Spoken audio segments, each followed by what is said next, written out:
The morning began like any other in Maplewood, the kind of quiet, tree-lined town where people still left their front doors unlocked and kids rode their bikes in packs until sunset. The air was crisp for early September, carrying the faint scent of chalk dust and freshly sharpened pencils from the elementary school by 9:03 a.m. That quiet had shattered. Sirens sliced through the neighborhood, echoing down the narrow streets. By the time Officer Laura Whitmore's patrol car skidded into the Maplewood Elementary parking lot, a dozen other units were already there. Parents pressed against the front steps, some still in pajamas, faces pale and twisted with questions. They couldn't bring themselves to ask out loud. She stepped out of the cruiser, notepad in hand, heart hammering. She was only a year into the force, still learning the rhythms of small-town calls, noise complaints, break-ins, the occasional bar fight, nothing like this.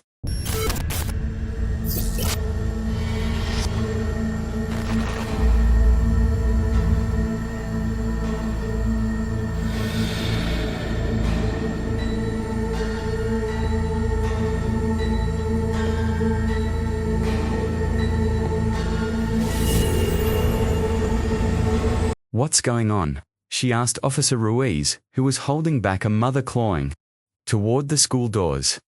"Whole class is gone," Ruiz said. His voice was steady, but his eyes weren't. "Fifth grade, 23 kids, teacher too."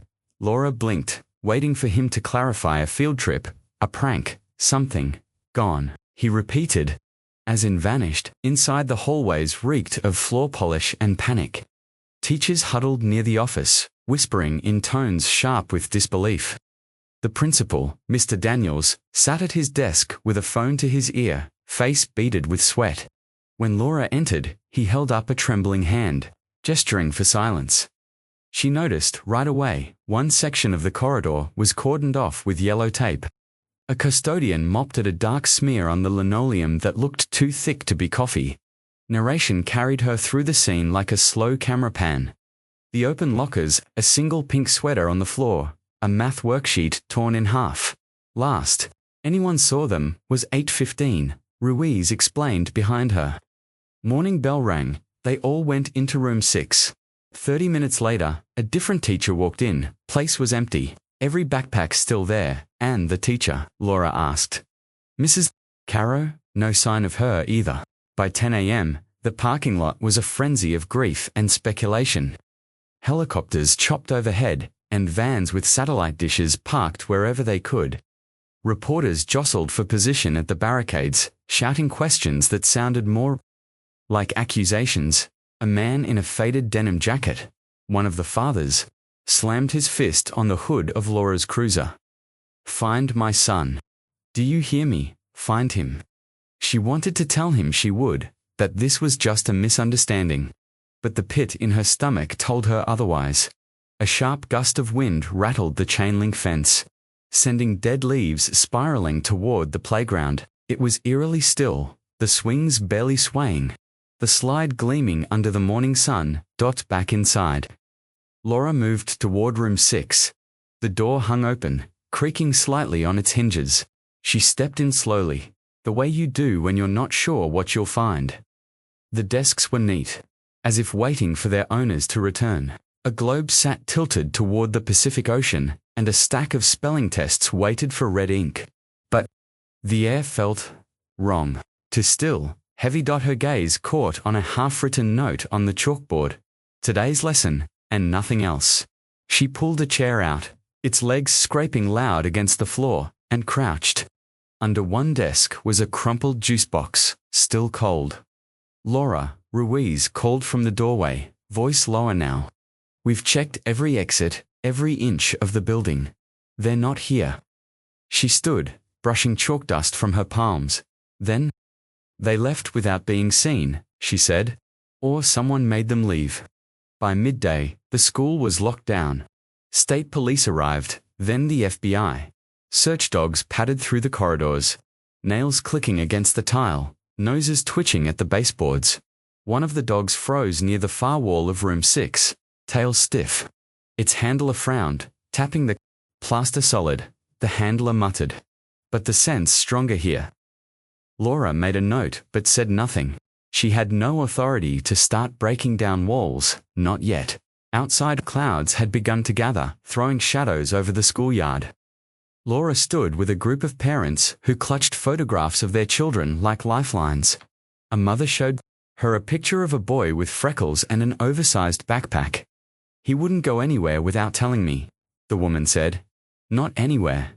Laura believed her. But belief wouldn't bring the boy back.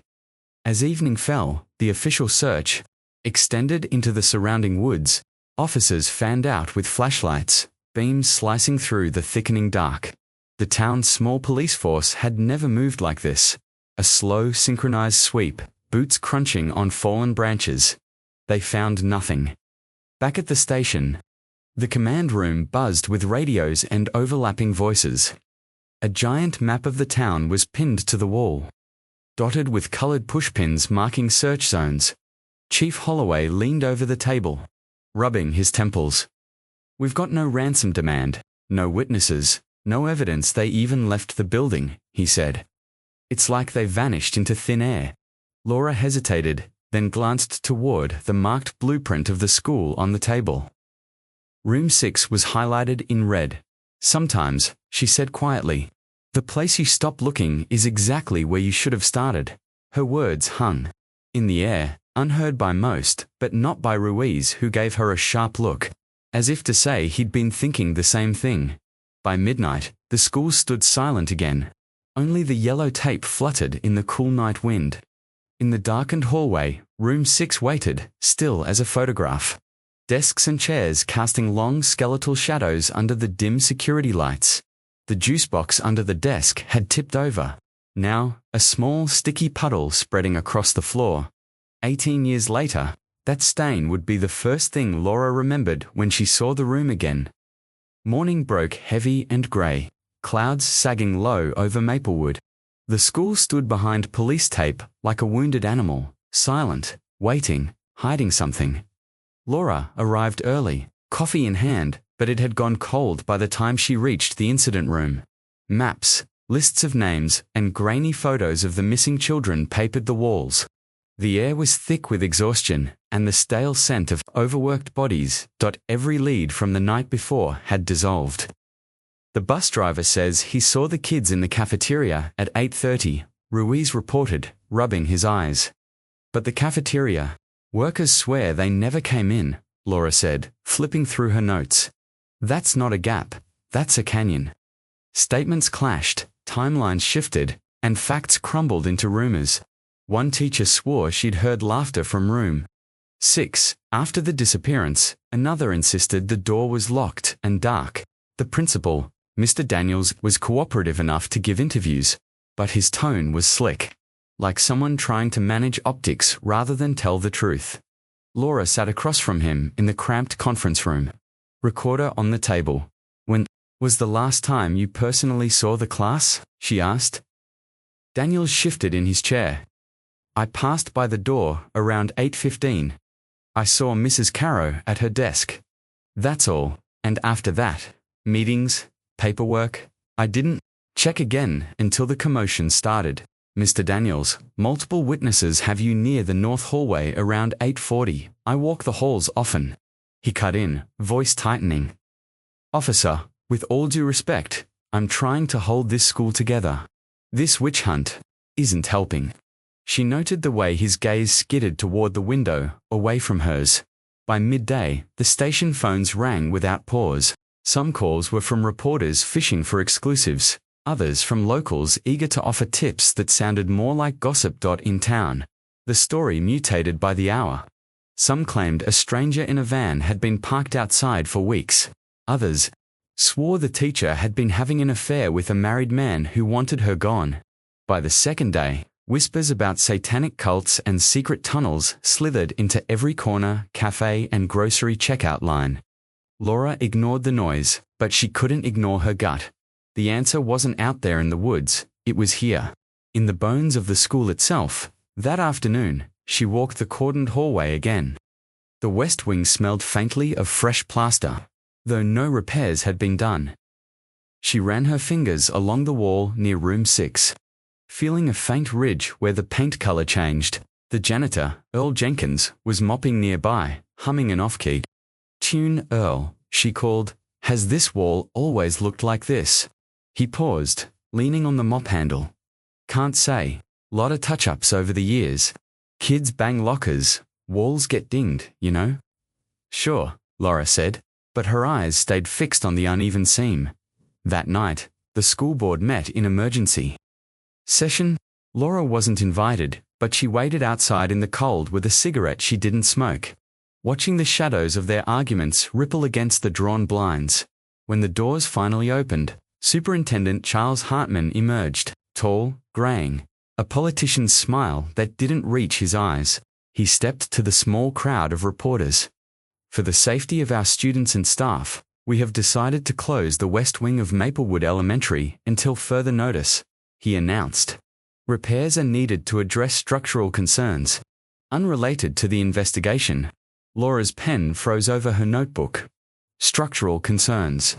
It was the same vague phrasing she'd heard in half a dozen cover-up cases in training.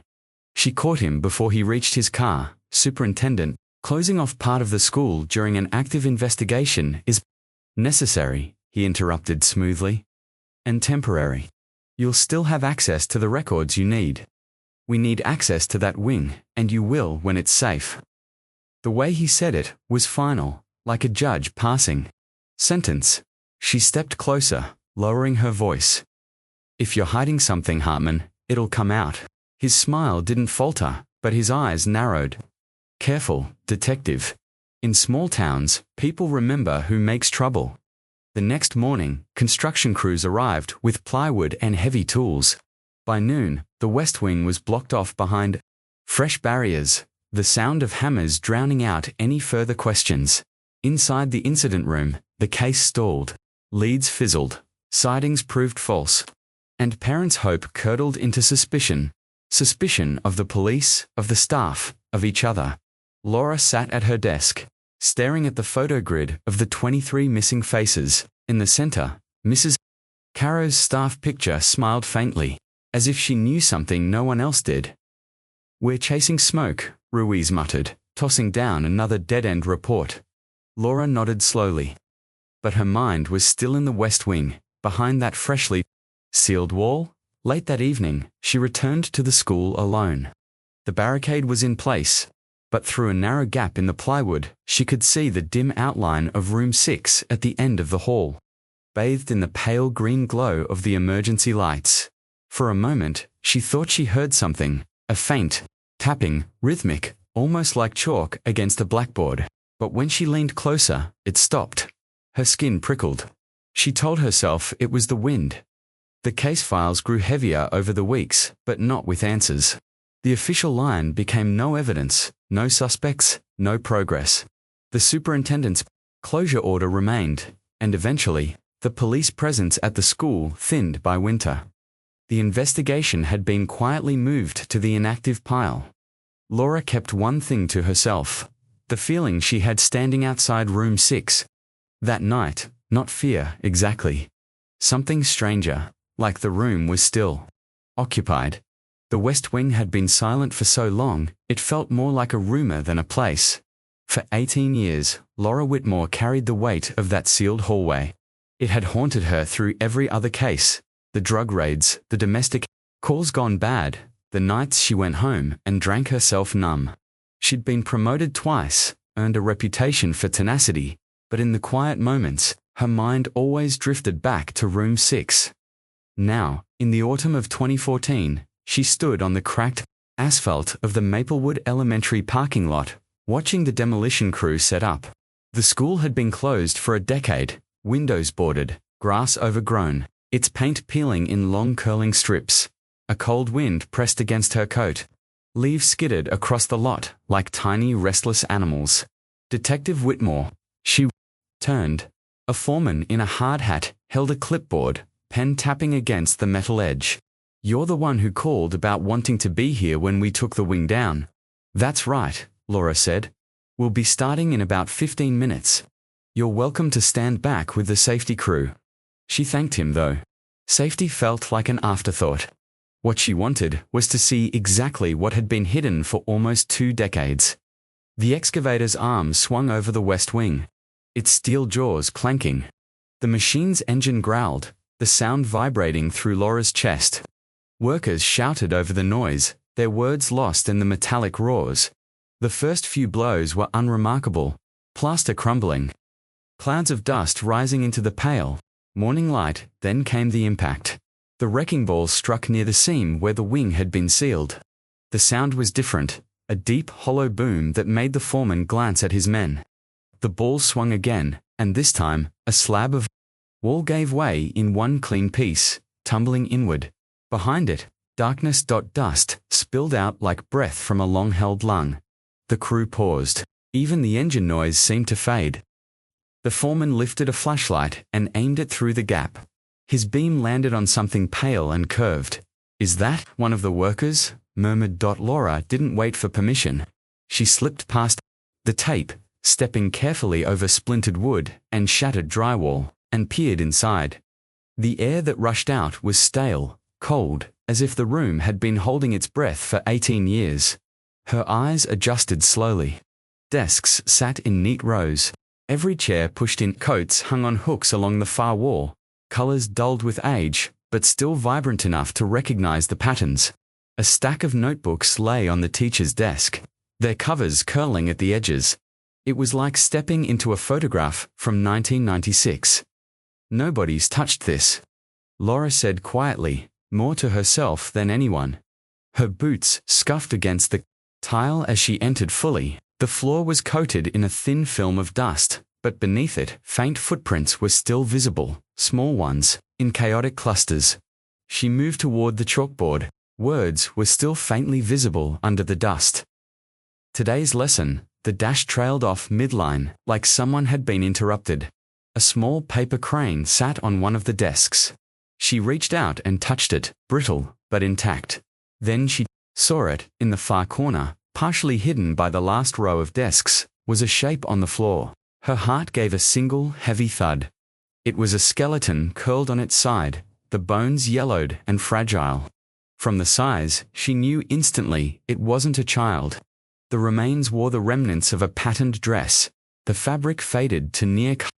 A tarnished locket lay beside the skull. Laura crouched slowly. The sound of her own breathing loud in her ears. "Mrs. Caro," she whispered. The foreman's voice cut through the silence. "Detective, we've got to stop work here.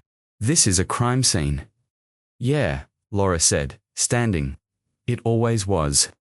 She turned toward the open doorway, or rather, the space where the wall had been. Reporters were already gathering at the barricade outside, cameras clicking like insects. The news was about to explode. Within the hour, police units arrived, sealing off the site. Forensic techs in white suits moved carefully among the desks, photographing every object before bagging it. Laura stood back, letting them work, her eyes scanning every inch of the room.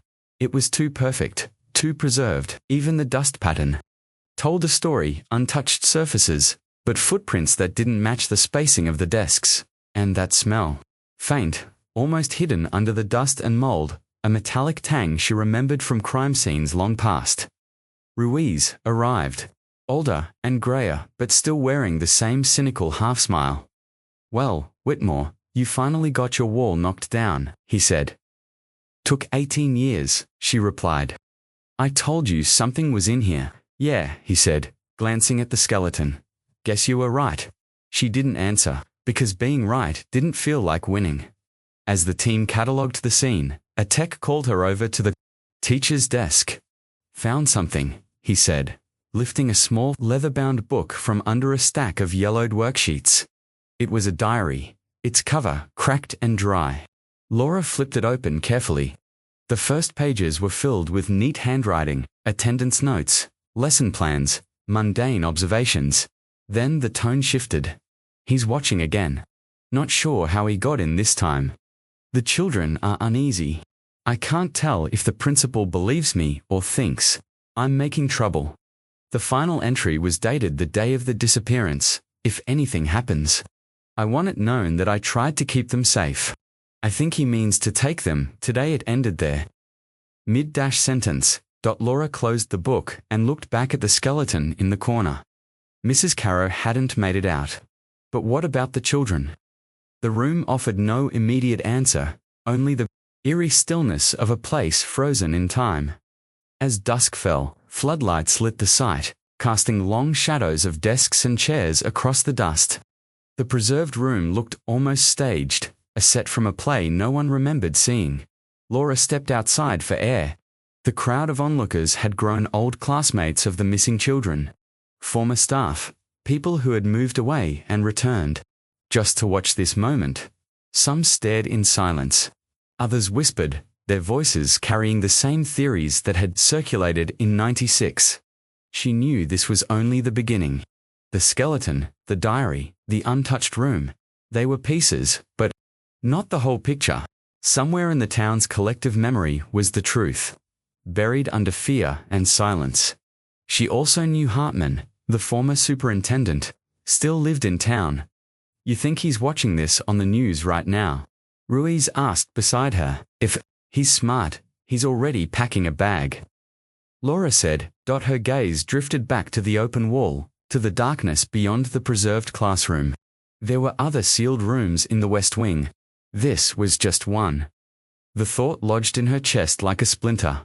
The morning after the wall came down, Maplewood woke to a nightmare broadcast on every channel. Drone footage swept over the schoolyard, showing the jagged opening in the West Wing. Commentators repeated the same phrase until it stuck. The tomb of Room 6. The name clung to the story like dust on the desks inside. By sunrise, the parking lot was a circus. News vans idling in lines, camera tripods bristling like steel, weeds, and locals pressing against the barricades for a glimpse of the crime scene. Inside, the air was sharp with disinfectant and dust. Forensic teams moved in deliberate silence, their gloves and masks turning them into pale, faceless figures. Every object was photographed, measured, bagged. Laura stood at the threshold, watching. The preserved classroom was no longer untouched, its stillness had been broken, each item catalogued into evidence. Yet something about the room resisted being reduced to inventory. In the far corner, Mrs. Carrow's remains had been carefully lifted and wrapped. What lay beneath her was worse, a second, smaller skeleton. The proportions were unmistakable. A child. We didn't see it last night, one of the techs explained quietly. It was tucked under her arm, like she'd been shielding it. Laura crouched, staring at the dark outline left in the dust where the bones had been. A faint impression of a shoe print, barely larger than her palm, marked the tile nearby. That makes 2, she said. Where's the rest of them? The tech didn't answer. At the back of the classroom, near the coat hooks. Another discovery was unfolding. A team had pried open a long, narrow storage cabinet, the kind meant for mops and cleaning supplies.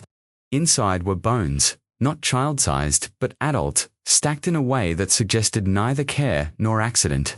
Torn fabric clung to them, patterns too faded to identify.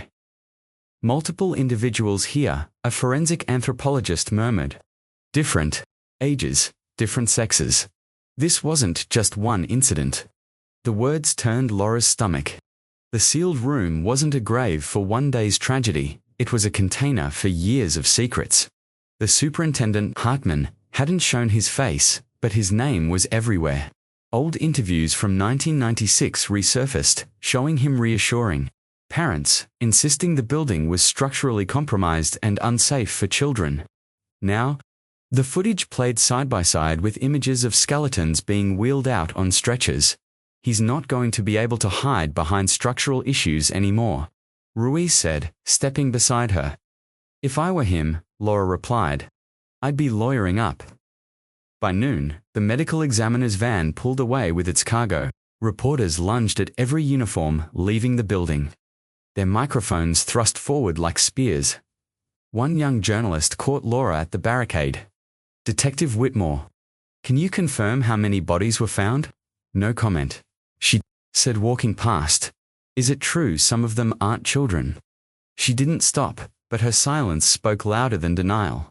That night, she sat in her kitchen, the glow from the TV painting her walls in flickering light. The news replayed the same footage on loop, the jagged hole. The skeletons, the words tomb of room 6 in 1996. She'd walked these same streets, promising herself she'd find the missing. Now, the truth was clawing its way out of the past, and she wasn't sure she wanted to see the whole of it. The phone rang. Whitmore, she answered. You're on it again, Ruiz said. Chief wants you leading the case. Said you're the only one who knows it inside out. She closed her eyes. 18 years, Ruiz. I've been trying to forget this. Yeah, well, it hasn't forgotten you. The next morning, she was back at the site, badge on her hip, case file in hand.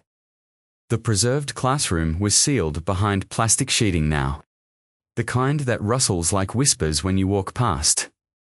She ducked inside, her boots crunching lightly on the grit. She tried to see the room not as a frozen photograph, but as it must have been in motion, children shifting in their seats. Mrs. Carrow writing on the board, laughter bouncing off the walls. The silence was almost unbearable. A tech approached, holding a clear evidence bag. Inside was a silver whistle on a frayed lanyard. Found this under the radiator, he said. Initials, HC, engraved on the side. Helen Carrow, Laura murmured. The tech hesitated. There's something else. You should see it yourself. He led her to the far wall, the one she'd always thought looked slightly different in 96. A section of the plaster had been carefully removed. Behind it was a narrow cavity, no more than a foot deep. Inside, wrapped in layers of old newspaper, was a stack of cassette tapes. Each was labeled with a date in neat handwriting. The earliest was from 1994. Laura took one in her hand. The plastic cool against her skin. We'll need to get these digitized, the tech said. I'll take them myself, she replied. She didn't trust anyone else to hear them first. Outside, the media frenzy showed no signs of slowing. The discovery of multiple adult skeletons had shifted the story from tragic disappearance to serial predator.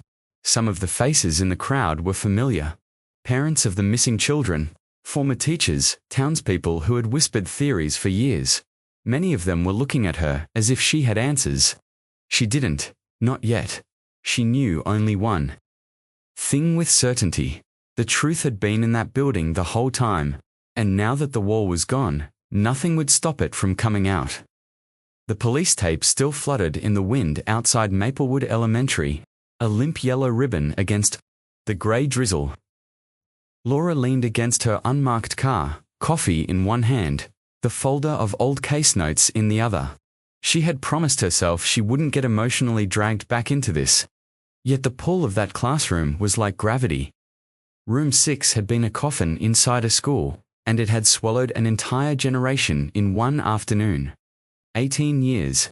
Hadn't changed that fact. The first wave of shock had passed. Now came the questions. Laura began with the people who'd been here in 1996. Her first visit was to a cramped apartment on the edge of town. The air inside thick with the smell of old cigarettes and motor oil. Earl Jenkins, former school janitor, opened the door in stained overalls. His eyes darting past her as though someone might be listening from the hallway. Detective Whitmore, she said, flashing her badge. Thought they'd forgotten about all this, Earl muttered, letting her in. I think you know they haven't. Laura replied.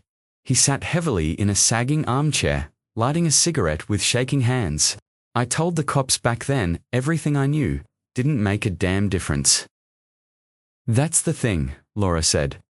Your statement in 96 doesn't match what you told reporters a year later. You said the Principal Howard Strickland kept you busy with something special that day. Something off the books. Earl's lips thinned. Smoke curled around his head. Strickland. He had his own way of running things. Called it a special project. Said it was for security, but he didn't want anyone talking about it. Told me to haul in bricks, plaster, lumber-like. We were building a damn bunker. A bunker where? Laura asked. Earl's gaze flickered toward the floor. Down by the old West Wing. You know, where they found the room? Laura felt her pulse quicken. You're saying Strickland ordered you to help seal off room 6 before the kids vanished. I ain't saying that, Earl replied, crushing his cigarette into a chipped ashtray. I'm saying I moved supplies where he told me. The rest. I didn't stick around to see. It wasn't a confession, but it was more than she'd had yesterday. When she returned to the precinct, Laura pulled the old case files. The manila folders were frayed, the ink fading, but the inconsistencies leaped out at her like they'd been waiting. In one interview, the art teacher claimed she'd been in her classroom grading papers all afternoon. In another, she admitted she'd left campus for a personal errand around the time the children disappeared. The PE coach swore he saw Principal Strickland in the gym that day, but a cafeteria worker said she saw him in the basement. At the exact same time, the lies weren't even clever. Just messy. Laura highlighted every discrepancy, pinning them onto the corkboard in her office. Each red string connected a statement to a hole in the truth. By the third day of interviews, she realized most of the surviving faculty seemed rehearsed. Their tone was careful, their answers clipped. When she pressed harder, a few broke into defensive anger, accusing her of trying to ruin lives. But the more they resisted, the more certain she became whatever had happened in that school, it hadn't been random. On Thursday evening, she sat in her kitchen, staring at the files spread out across the table. Rain tapped against the window, a slow, relentless rhythm. She found herself replaying Earl's words. Special project. What kind of project ends with 32 missing children and a sealed room? She picked up the phone and called her old mentor, Captain John Mercer, now long retired. His voice was gravelly, but warm. Laura Whitmore, he said. You sound like you've been chewing nails. I might as well be, she replied. John, in '96, why did the superintendent shut down half the school right after the disappearance? A pause, then, because Strickland said there were safety concerns, claimed the foundation was unstable, said we'd be risking lives by going in there, and you believed him. I was told to, Mercer said. Orders came from higher than me, higher than the superintendent. Another pause. Laura, sometimes you dig too deep, you find things that aren't meant to be found. The line went dead. She set the phone down slowly. That night, sleep came in fits. Each dream dragging her back to 1996. The blare of sirens. The sea of parents in the parking lot. A little girl's backpack lying abandoned on the asphalt. She woke, with her heart hammering. The next morning, she returned to Earl's apartment, but the door was wide open. The place had been stripped, drawers pulled out, clothes gone, cigarette butts crushed into the carpet. On the kitchen counter, a single piece of paper sat under an empty beer bottle. It read, in shaky handwriting, "They know I talked to you. I'm leaving town. Don't come looking." Laura stood there for a long moment, rain dripping from her coat. Somewhere deep in her chest, that familiar ache of failure stirred the same one from '96. She locked the door behind her and walked back to her car. The pieces were shifting, but the picture wasn't clear yet. All she knew was this. Whatever special project Strickland had ordered in 1996 hadn't been about safety, and Earl Jenkins wasn't the only one scared to talk. Back at the station, she pinned Earl's note to the corkboard right beneath the red string that connected Strickland to the superintendent. The web was tightening. Through the window, she could see the ruins of Maplewood Elementary in the distance. The demolition crews had paused, waiting for clearance. Room 6 still sat there, silent, the dust settling over bones and decades-old secrets. Laura leaned back in her chair, eyes on the board. Somewhere in the gaps between these lies, the truth was hiding, and she intended to drag it out, no matter who it buried. The diary sat on the evidence table like an unassuming relic, its navy blue leather worn at the corners and a faint scent of mildew clinging to its pages. Laura stood over it in the forensics room, latex gloves tugged snug over her hands. Recovered from the far right desk, under a pile of rotted textbooks, the tech, Donnelly, explained. Pages are surprisingly intact. We're running a chemical preservation just in case. Laura nodded, but her eyes were already drawn to the first entry. January 4th, 1996. At first, Helen Caro's handwriting was neat, almost prim, with the kind of looping cursive teachers once prided themselves on. The early pages were what you'd expect. Lesson plans, notes about individual students, Tommy's struggles with fractions, Maria still shy in group work, and the occasional complaint about the copy machine jamming. Normal, boring, comforting. But around late February, the tone shifted. The lines grew shorter. Words were underlined, sometimes twice. The neat cursive began to tilt forward, impatient. February 27, 1996. The children say they've heard someone in the hall after the last bell. No footsteps, no talking, just breathing. I told them it's the janitor, but they swear it's not Earl. Laura turned the page. March 3, 1996. He's been in the building during class hours now. I saw his shadow in the door window, but when I opened it, nothing. The kids froze, like they knew who it was without needing to see. Her pulse quickened. This wasn't the kind of diary you left behind willingly. By mid-March, entries became frantic. Helen wrote about the visitor as though it was someone or something everyone feared, but refused to name. March 15, 1996. I told Principal Green, we need the police. He smiled like I'd told a joke, and said, don't worry, he's here to help. Laura paused, eyes narrowing. Principal Harold Green. She remembered him, all fake warmth and politician's charm. He'd retired a few years after the disappearance and moved out of state. He'd also refused multiple interviews in '96, citing emotional strain. The pages after March 15 grew even darker. Helen wrote of children waking up screaming from naps, of cold drafts in a windowless classroom, of hearing her own name whispered from inside the supply closet. Then came the most disturbing entry. Yet, April 2, 1996, he told me the door will be sealed soon, said it's the only way to keep them safe. I asked safe from what? He just looked past me, over my shoulder, and smiled. Laura's hand trembled slightly as she turned to the last page. The final entry was dated April 8, 1996. The day the class vanished. He's here now. The kids are. It ended there. Mid-sentence. No period. No explanation. Just a jagged penmark trailing off the page as though Helen had been pulled away mid-word. Laura leaned back in her chair, staring at the unfinished line. She'd seen abrupt diary endings before in cold cases, but this felt like someone had ripped the pen from Helen's hand. Donnelly cleared his throat from across the room. There's something else. He slid a small evidence bag across the table. Inside was a brass key, tarnished green around the edges, tied with frayed red yarn, found inside the diary's back cover pocket. Donnelly said, no tags, doesn't match any of the school's known locks. Laura held the bag up to the light, the key catching a faint gleam. You check with facilities.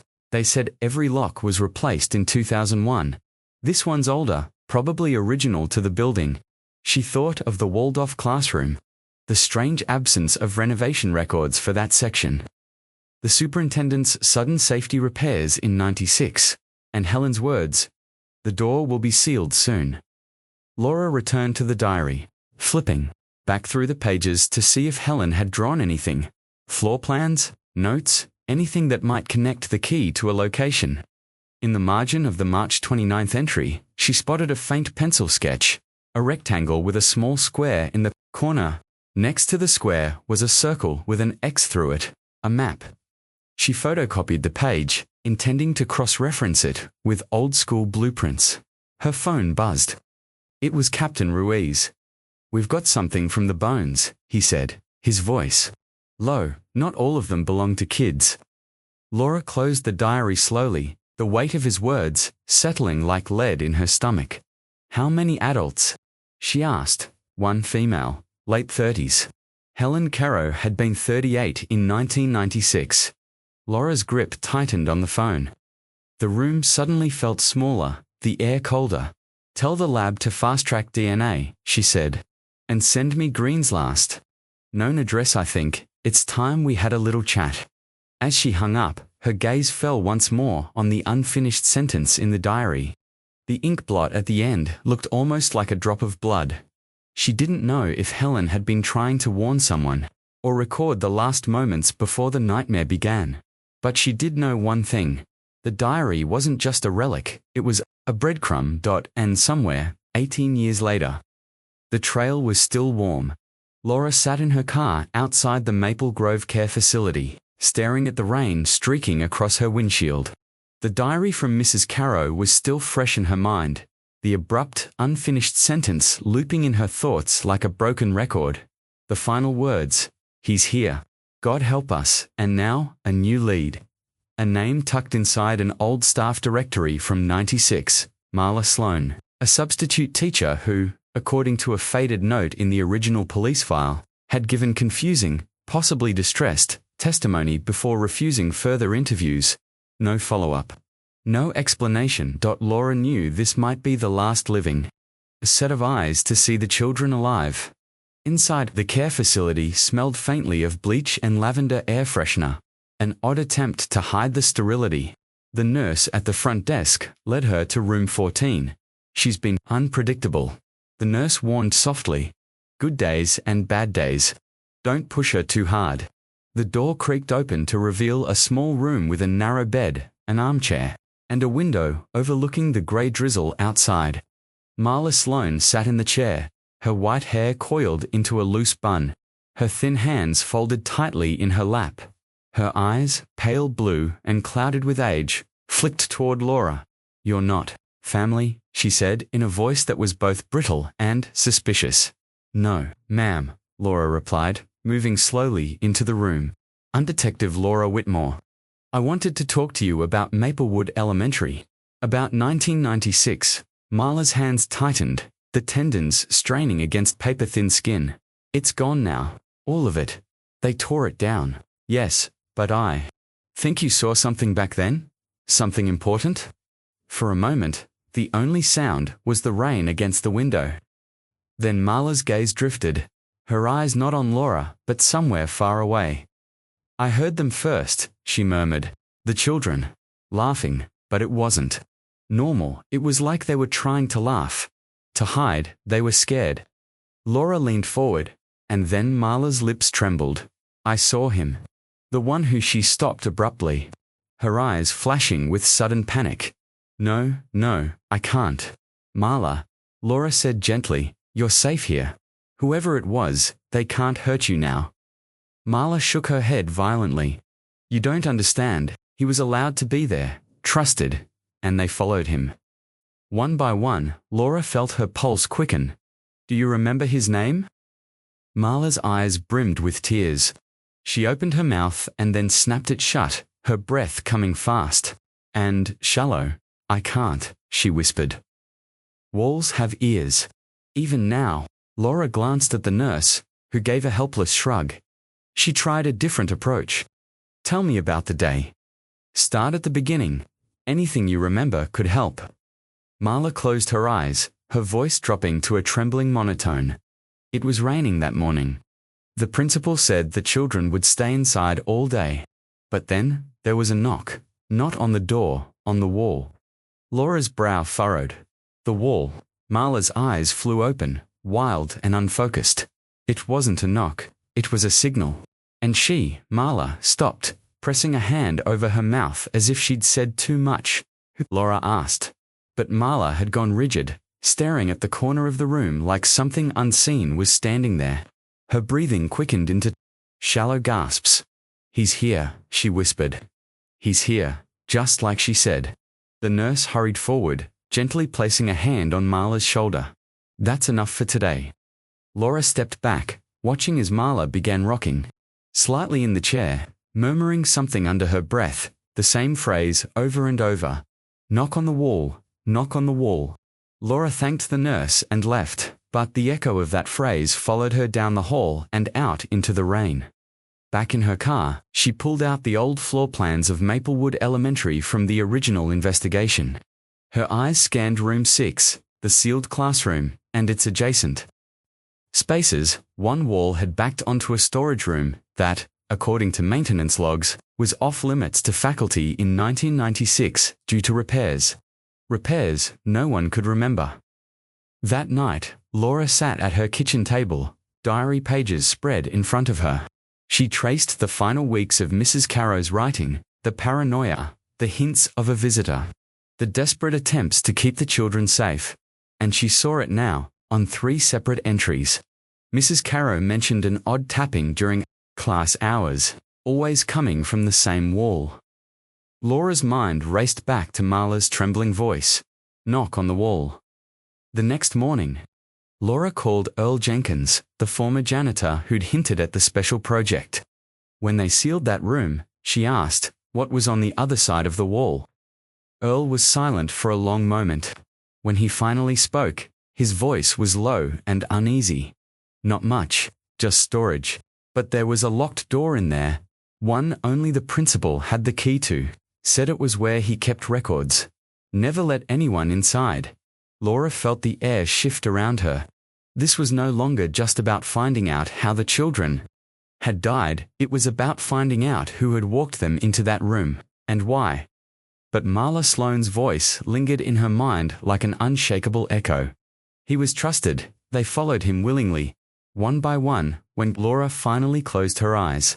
That night, she dreamed of an endless hallway lined with classroom doors. Somewhere ahead, she could hear soft knocking, and faintly, the sound of children laughing, trying to hide they were afraid. The trapdoor was no more than 3 feet across. The wood warped and swollen from years of neglect. Dust puffed into the air as one of the forensic techs pried it open, the hinges groaning like an old man waking from a decades-long sleep. Laura knelt beside it, the beam of her flashlight catching motes in the stale air. What the hell is this doing in a classroom? She muttered, more to herself than anyone else. The opening revealed a vertical shaft lined with poured concrete. A short metal ladder, rusted but intact, descended into darkness. The team exchanged uneasy looks. Gas levels, Laura asked. Air's stale but breathable, one of the techs confirmed after a quick meter check. Laura took the first step down, her boots scraping against the ladder. The concrete was cold under her palms. Every breath felt heavy, the air thick with something old, the scent of damp cement, faintly metallic, and a trace of something that reminded her of scorched wood. The tunnel at the bottom was barely wide. Enough for a single person. The walls closed in, smooth and featureless, the floor sloping slightly downward. Her flashlight beam cut through the gloom, bouncing off particles suspended in the stagnant air. Behind her, 2 techs followed, their footsteps muffled by the narrowness of the space. This wasn't on any of the original building plans, one said quietly. Laura's mind raced.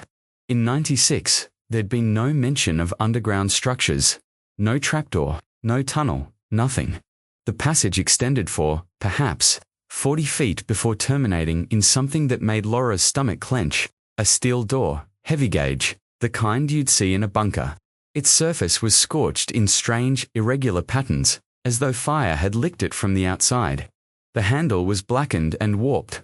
Fire damage, a tech observed. But the rest of the tunnel's untouched, Laura pointed out. Whatever burned here, it was right at this door. The lock, an industrial pad type, had fused shut. One of the techs brought down a portable grinder. Sparks showered the concrete floor, the shrill scream of metal on metal echoing down the tunnel until the air seemed to vibrate with it.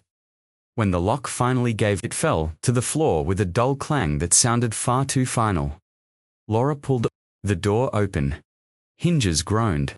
The smell hit first, a sour blend of dust, mildew, and something faintly acidic, underpinned by a stale sweetness that made her stomach turn.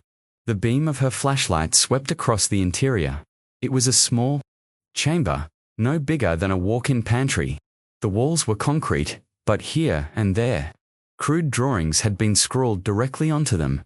Stick figures holding hands, suns with jagged rays, crooked houses. The colors, faded but still visible, were crayon bright. On the floor lay scattered objects, a lone shoe with frayed laces, a stuffed bear missing an ear, a jumble of colored pencils. Against one wall sat a small metal cot, the thin mattress long since rotted into tatters. A rusted tin cup rested on the floor beside it. Laura's flashlight found something else, a plastic lunchbox, blue with peeling decals of cartoon animals. She crouched and flipped the latch. Inside were paper scraps folded into tiny squares. Notes, written in childish handwriting. She could barely read them through the smudges. "Can we go home now? And I'm scared." One simply said, "Please tell my mum I love her." Her throat tightened in the far corner. Half buried under debris was a heavier object, a battered briefcase. Laura dragged it into the light. The lock was broken, the leather stiff and cracked. Inside were a few waterlogged documents, most illegible, but one page survived. A roster of names. Every one was a child from the missing class of '96. Next to some names, crude X marks, not all the names were crossed out. "Jesus," whispered one of the texts. Laura's gaze caught on something else. On the cot's frame, etched deep into the metal, were 4 words. "The visitor was here." Her pulse quickened. That same phrase had been scribbled in Mrs. Carrow's diary, the one that had trailed off mid-sentence. "Bag everything," Laura ordered, her voice sharper than she intended. They worked methodically, photographing each item before carefully placing it in evidence bags. Still, Laura couldn't shake the feeling that the air in the chamber was wrong to still, to watchful. In the shadows near the cot, her flashlight caught faint marks on the floor, shallow grooves. Parallel, like something had been dragged repeatedly. "Laura," one of the techs called from the wall with the children's drawings, "look at this." He'd brushed away a layer of grime to reveal that one section of the wall wasn't concrete at all, but plywood, painted over. There was no handle, no hinges. Laura stepped closer. The wood was brittle under her knuckles when she rapped it. "Hollow, get me the pry bar," she said. When they pulled the panel free, it revealed a small recess, not much bigger than a crawlspace. Inside were more belongings, clothes neatly folded, mismatched shoes, a stack of books with cracked spines. On top of the pile rested a metal thermos. Laura unscrewed it. The contents had long since dried to a dark, flaking residue, but the smell that escaped was still sharp. A chemical temp she couldn't place. And then she saw it. Wedged in the corner of the recess, wrapped in waxed paper, was a photograph. It showed a group of children in the missing class, smiling stiffly, all in their school uniforms, but the background wasn't Maplewood Elementary. It was somewhere else. Behind them stood a tall figure in an ill-fitting suit, face obscured by a blur of motion. Her fingers tightened on the photo. One of the techs broke the silence. "We'll run the chemical analysis on whatever was in that thermos." Laura nodded absently, but her mind was elsewhere. That figure, that blur, she'd seen it before in the margins of Mrs. Carrow's diary, crudely drawn again and again. They sealed the chamber after cataloguing everything. But as Laura climbed back up into the gutted classroom, she felt as though she were leaving something or someone behind in that darkness. The press would be waiting outside. The mayor would want statements, but all Laura could think about was the phrase carved into the cot, and the knowledge that not all the children's names had been crossed out on that list, if some had survived. Where were they now? Above her, the late afternoon lights streamed through the shattered windows, casting long bars of gold across the floor. Dust floated lazily, undisturbed by the chaos outside. And beneath it all, somewhere in the earth, the visitor's shadow lingered. Rain sheeted against Laura Winchilled as she sat outside the modest colonial-style home of Charles Hartman. The superintendent had retired a decade ago, moved into this quiet neighborhood. And if whispers were truest, most days tending his rose garden, but the image of a harmless old man didn't square with the file in her passenger seat. Signature authorizing the emergency closure and sealing of room 6. She knocked and the door opened after a long pause. Hartman stood there, older but still carrying himself like an administrator, posture stiff. Voice clipped. "Detective Whitmore," he said, eyes narrowing. "I heard you were back on this case. I wondered how long before you came to me." "Have questions," she said flatly. And I think you know exactly why I'm here. Hartman stepped aside reluctantly. The interior smelled faintly of pipe tobacco and lemon polish. His study was lined with bookshelves and framed commendations, the trophies of a career in education. Laura didn't sit. You ordered the sealing of that classroom within 48 hours of the children disappearing. She began, sliding a photocopy of the document across his desk. You bypassed the police investigation. Why? Hartman didn't touch the paper. He stared at it for several seconds, as if it were a wound he didn't want to reopen. You think I wanted to? His voice was low, almost a growl. You think I could sleep a single night after that day? I did. What? I had to do to protect this town. From what? Laura pressed. Hartman's jaw worked, but he said nothing. This isn't some rumor in a diner. Charles, we found a trapdoor, a tunnel, a steel door, drawings, personal belongings, signs. An adult lived there. And now, we have skeletal remains. She leaned closer. You don't get to keep this secret anymore. Hartman's face paled, and for a moment, she thought she saw genuine fear flicker in his eyes. Then he shook his head. You have no idea what was in that room before it was sealed. That's exactly why I'm here, she said. Stared at each other across the desk. The silence stretched. Hartman finally stood, crossing to a cabinet. From the back, he pulled a dusty envelope and tossed it onto the desk. Laura opened it carefully. Inside were a dozen photographs, black and white, grainy, the kind you'd expect from an old security camera. The images were unsettling. The first few showed the familiar rows of desks in room 6, but in the background, near the blackboard, was a blurred, hunched figure. Its proportions were wrong. Too tall in the torso, too long in the arms. In one photo, it seemed to be leaning over a child's desk, its head lowered unnaturally close. Laura swallowed hard. What am I looking at? Something, Hartman said, his voice shaking slightly, that wasn't supposed to be there. Something that was already inside before we arrived that morning in '96. Laura flipped through more photos. The figures, outline never quite resolved, was always just out of focus, distorted as though the camera lens couldn't make sense of it. But the children in the shots, they were all looking toward it. None appeared frightened, only strangely still. I had the room sealed because I knew if, whatever that was, got out, Maplewood wouldn't survive it. I couldn't explain it to the police without sounding insane. You realize, Laura said slowly, that covering this up didn't make it disappear. 18 years later, we've opened it again. And now I have to figure out what the hell happened in that room. Hartman looked her square in the eyes. Then pray you don't find out. Before Laura could press further, her phone vibrated. Sharply in her pocket, she stepped away and answered. It was Captain Reynolds from the precinct. We've got something, Reynolds said. DNA came back on one of the adult remains found in the tunnel. Laura's pulse quickened. Who? There was a pause. Helen Caro, the teacher. The world seemed to tilt slightly. That's impossible. She was supposed to have vanished. With the kids, she did, Reynolds said grimly.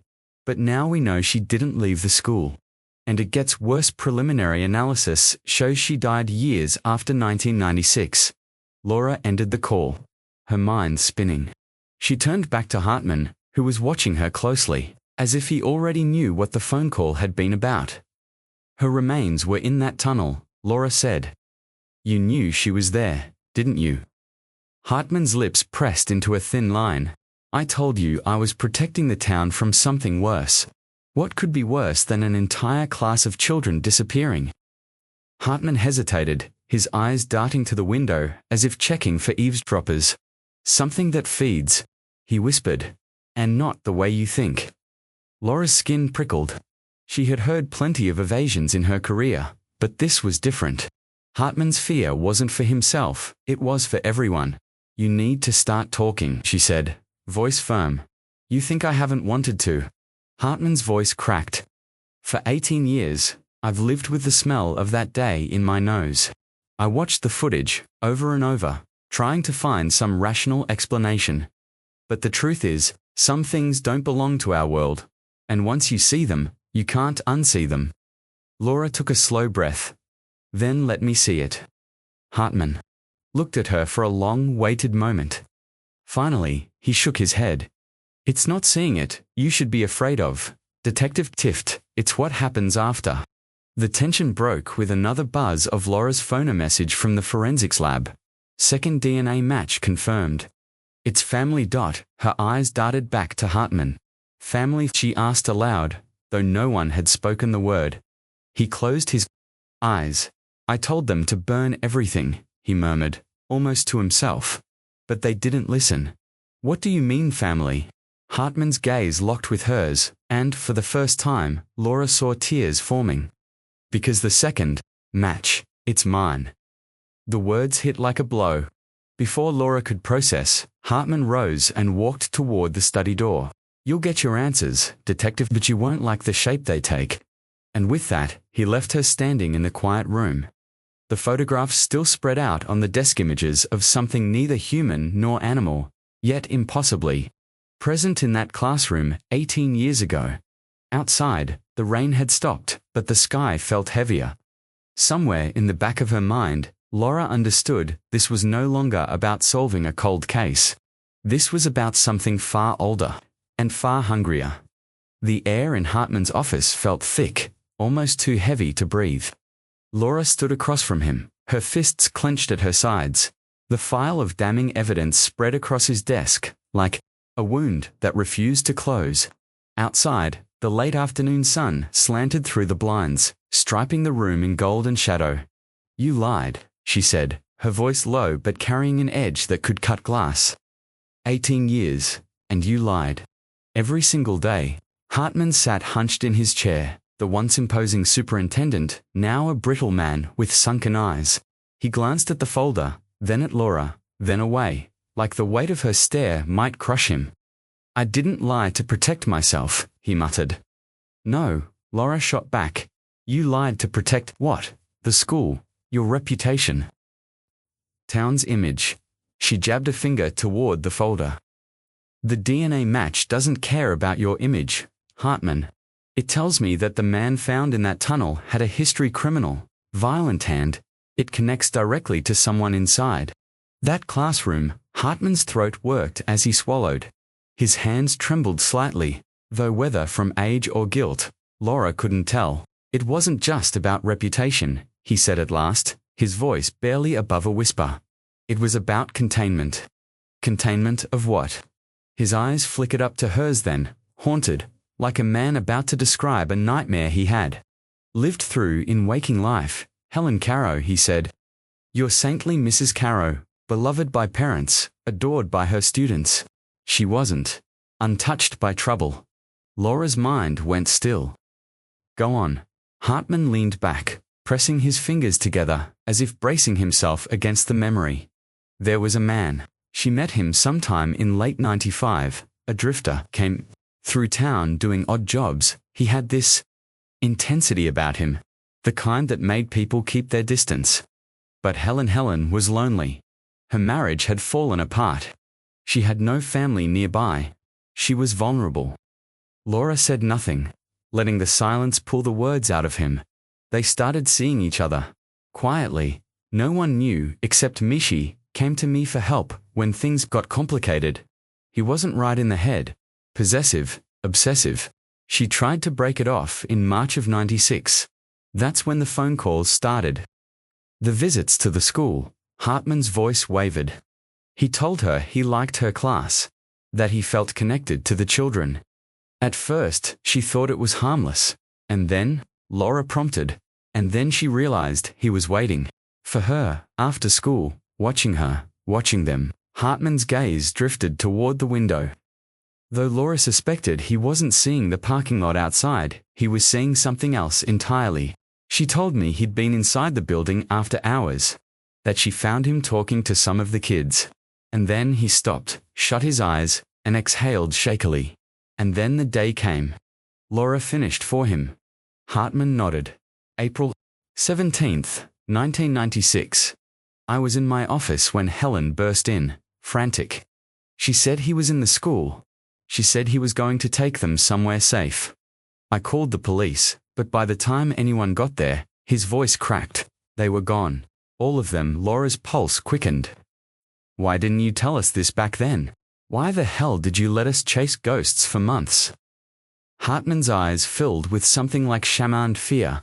Because we found him the day after. Not the police, me, and 2 other board members.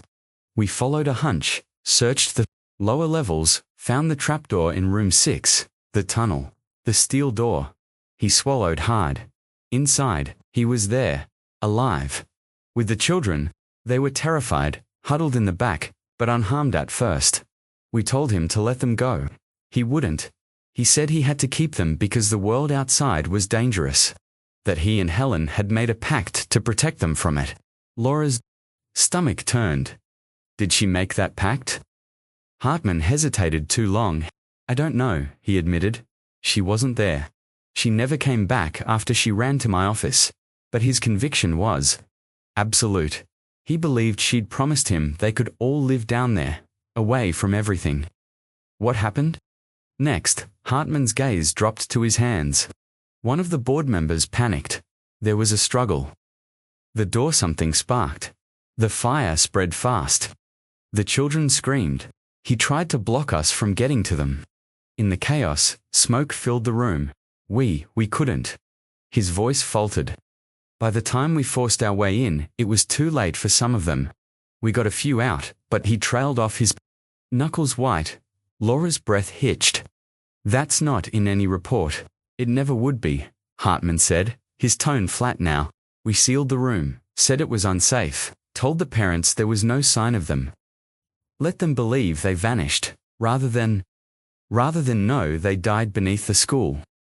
Laura's voice rose, sharp with disbelief. Rather than know you left some of them down there. His head snapped up, eyes wet. We had to protect the town. If word got out that Maplewood's beloved teacher brought a madman into her classroom, that's not protection. Laura cut in, her voice like a blade. That's cowardice. You buried the truth to protect your legacy.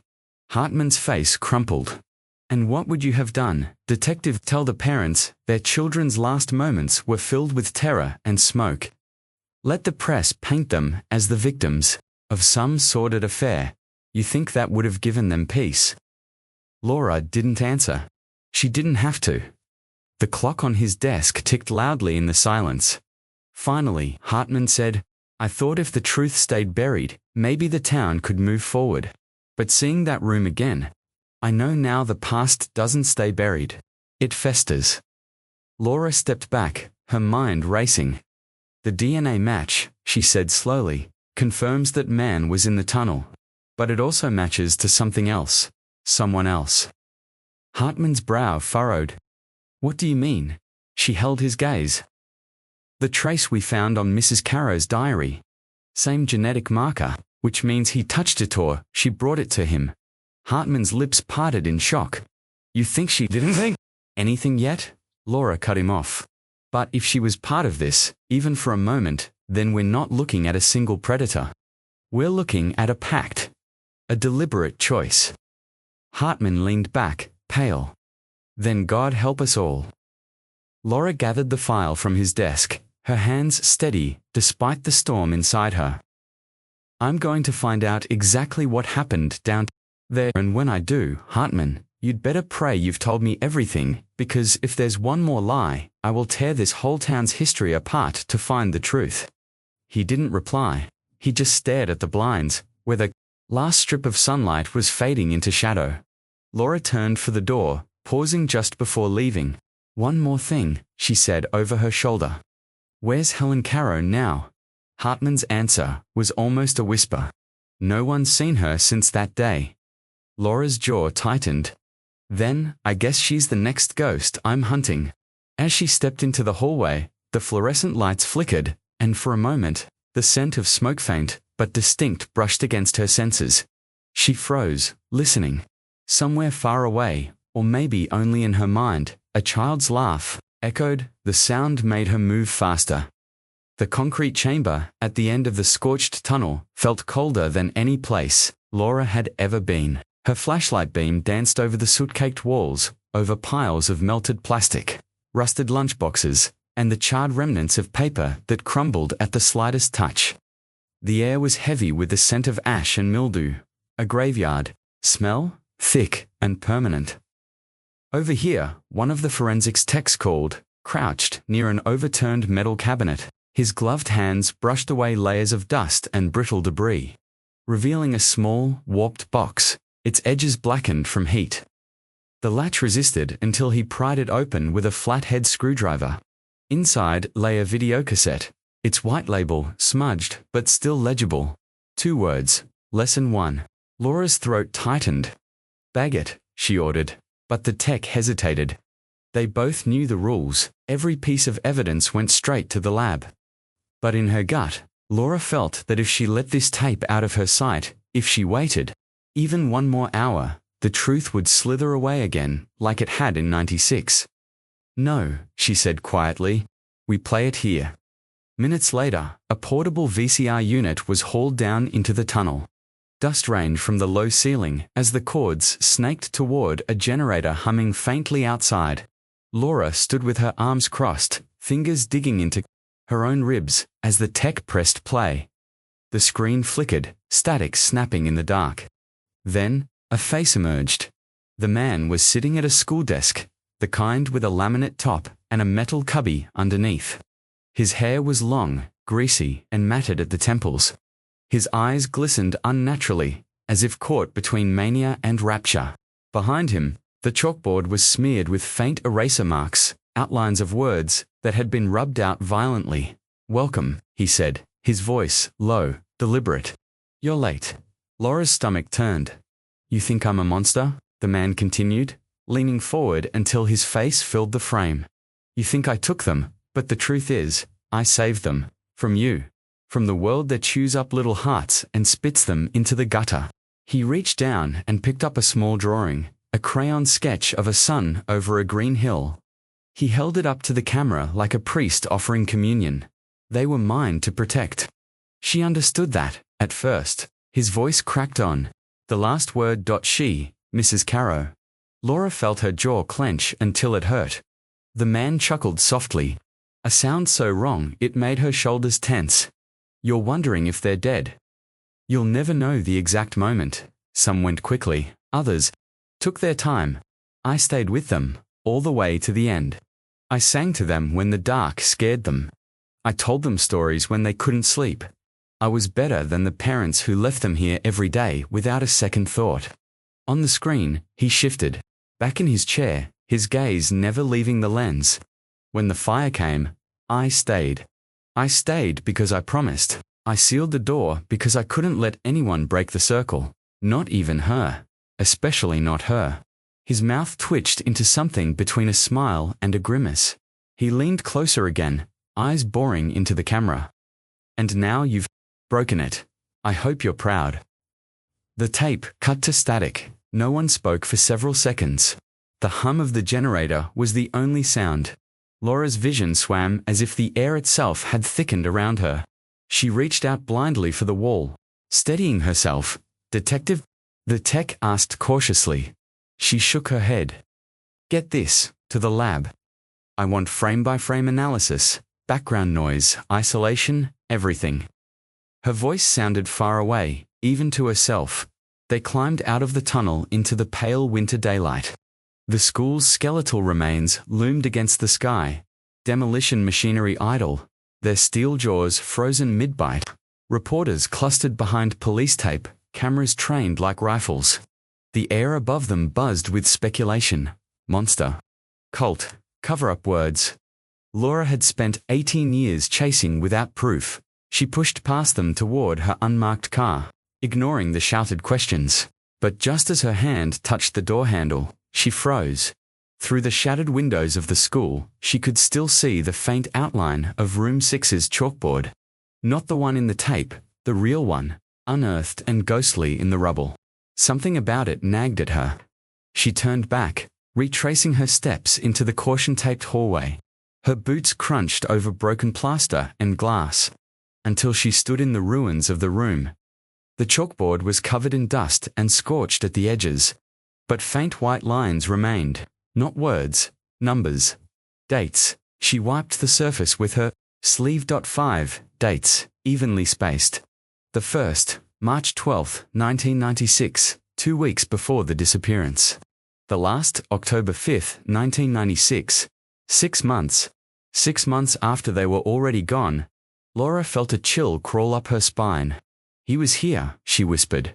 All that time, her phone buzzed in her pocket, startling her. She answered, Whitmore. It was the lab tech's voice, urgent.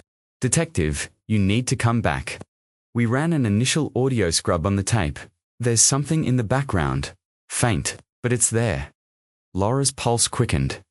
What is it? A pause. Children's voices laughing. The line went dead. Laura stood alone in the skeletal remains of room 6, the charred walls pressing in around her. For 18 years, she had thought of the case as a closed wound, ugly, but healed over. Now she realized it had never healed at all. The infection had just been waiting, buried deep in the bones of the school. She turned toward the tunnel. Entrance, her hands trembling. Whatever was left of those voices, she would find them. And she knew, with a clarity that cut through the fog, that the next step would be worse than anything she'd seen yet. The wind cut across the vacant lot where Maplewood Elementary once stood, carrying with it the ghostly scent of dust, burnt wood, and rain-soaked earth. Laura stood at the edge of the crowd, her coat pulled tight against the cold. Behind her, the town's old church bell told the hour, its deep, mournful tone vibrating through the tense hush that had fallen over everyone gathered. News of the tunnel, the diary, the tape, everything had spread like wildfire. By morning, there were no more secrets in Maplewood, only the raw wound of truth. The revelations had cleaved the town into one half, wanted Superintendent Hartman in handcuffs, tried for obstruction, maybe even conspiracy. The other half whispered of letting it go, of sparing the families another round of headlines, courtrooms, and vultures with cameras. Laura had seen this before in other towns, how tragedy twisted loyalties, how people could convince themselves that forgetting was the same as healing. But this wasn't something you buried. You didn't put it in a box and shove it under the floorboards. Not again. The mayor stood stiffly near the front, his hands clasped, eyes fixed anywhere but on Laura. Several of the victims' relatives lingered close together, their faces pale, each of them clutching candles. Others refused to come, saying they couldn't bear to stand where it had happened. Laura understood. She could barely breathe here herself. When the murmurs finally died down, she stepped forward. The microphone wobbled slightly in the wind. The speaker stand set up over uneven ground. Her voice came out hoarse at first, but steadied as she began to read. Ethan Barnes, Olivia Chun, Marcus Delgado, Sophie Klein, Caleb Murray. One by one, she spoke their names. The syllables felt heavy in her mouth, like stones. Somewhere in the back, someone sobbed quietly. Near the front, a man bowed his head, his shoulders shaking. She kept going. Some of the names she'd only seen in case files, others she remembered from her first days on the force, when she'd been sent to knock on doors and ask questions she knew would tear people apart. When the last name left her lips, the silence that followed was absolute. Even the wind seemed to pause. Laura lowered the microphone, letting her gaze sweep across the crowd. I know, she said quietly, that nothing we do now will undo what happened. But pretending it didn't happen, pretending it's better. To forget will only make it worse. We owe them the truth. Even when it hurts. Especially when it hurts. For a long moment, no one moved. Then, slowly, people began lighting their candles from one another's flames. The glow spread, small points of light pushing back against the dark. Laura's chest ached. She thought of the videotape, of the drifter's voice, the warped, grotesque sincerity in his words, keeping them safe from the world. That sentence would haunt her for the rest of her life. Behind her, Hartman stood in the shadows, his face unreadable. He hadn't been arrested yet, but the district attorney was circling, and Laura knew his time was running out. The only question was whether he'd break before the law got to him. The vigil stretched on, the candles flickering in the night. A soft wind picked up again, swirling around the ruins of the school. And then faint, so faint Laura almost dismissed. Itchy heard it. A laugh. It was high-pitched, airy, carried on the wind like the faintest chime. It could have been a child. Or it could have been nothing but memory playing tricks on her exhausted mind. She turned sharply, scanning the dark perimeter of the lot. Nothing, just shifting shadows and the skeletal outline of the construction. Fencing, but her pulse had already quickened, the sound lodged deep in her ears. She forced herself to stand still, to breathe, to keep her composure in front of the crowd. The sound didn't come again. By the time the vigil ended, the candles had burned low, dripping wax into the dirt. People shuffled away quietly, the air thick with the heaviness of things left unsaid. Laura lingered after the last of them had gone. Standing alone under the fractured streetlight, she stared at the patch of earth where the trapdoor had been. Found, in her mind, she saw it again, the charred steel door, the children's belongings. The drawings that would never be finished. The laughter, if it had been laughter code in her head. She told herself it was nothing, just the wind, just fatigue. But deep down, she didn't believe that something about this case had never fit neatly into the box of human cruelty she'd learned to understand. Something was still off. Her phone buzzed. Laura glanced down. It was a text from one of the forensic techs still cataloging evidence from the tunnel. "You need to see this." Came from under the floorboards. "Doesn't make sense." Her throat tightened. She typed back quickly. "What is it?" The reply took longer than she liked. When it came, it was only 4 words. "It's not from 1996. Laura stared at the screen, the night pressing in around her. She felt that laugh again, curling around the edges of her thoughts. The wind gusted hard enough to rattle the construction fence. The loose chain clinking like a lock on an unseen door. She slipped the phone back into her pocket and started toward her car, her mind already racing. If the evidence wasn't from 1996, then someone had been in that tunnel after it was sealed, and that meant someone might still be out there.